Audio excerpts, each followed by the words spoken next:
What kind of a creature had wist that say gluff the crew of the Bertie has never been satisfactorily explained.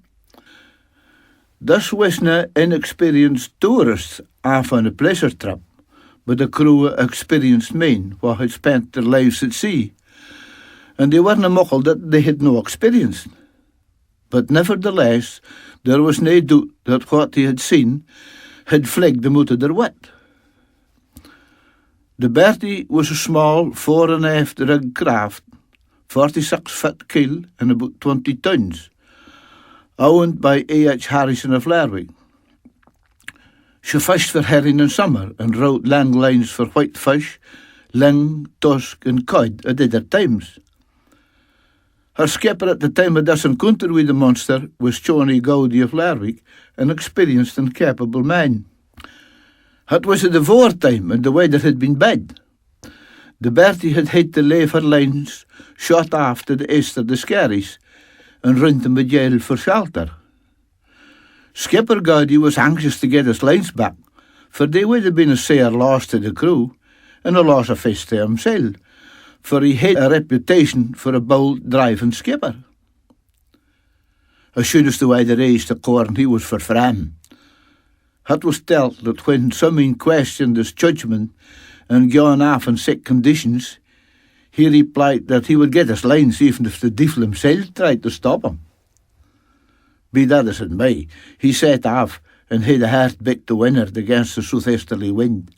In a hunch, Afore they found their bows and began to haul their line. But afore dark he was back in Majail.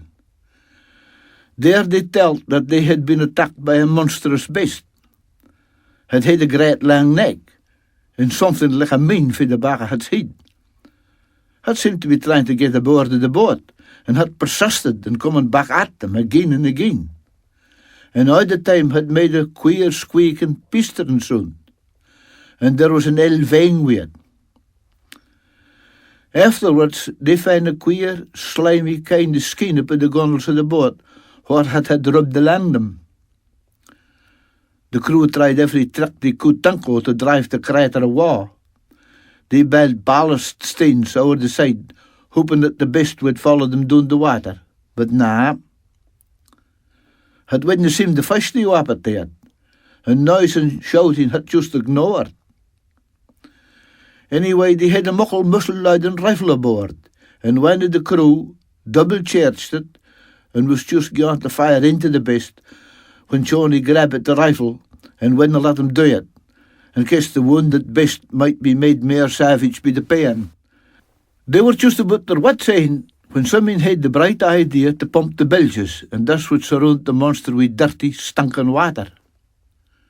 No sooner said this done, and this seemed to work, for the beast left them.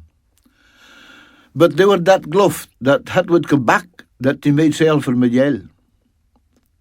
Now this man had seen whales and sharks, walruses and bragdies and hobrins, and they wouldn't have been so gluffed by them. All the Bertie's crew had the same tale to tell, say it could hardly be a case of mass hallucination, and they weren't going to tell in lies.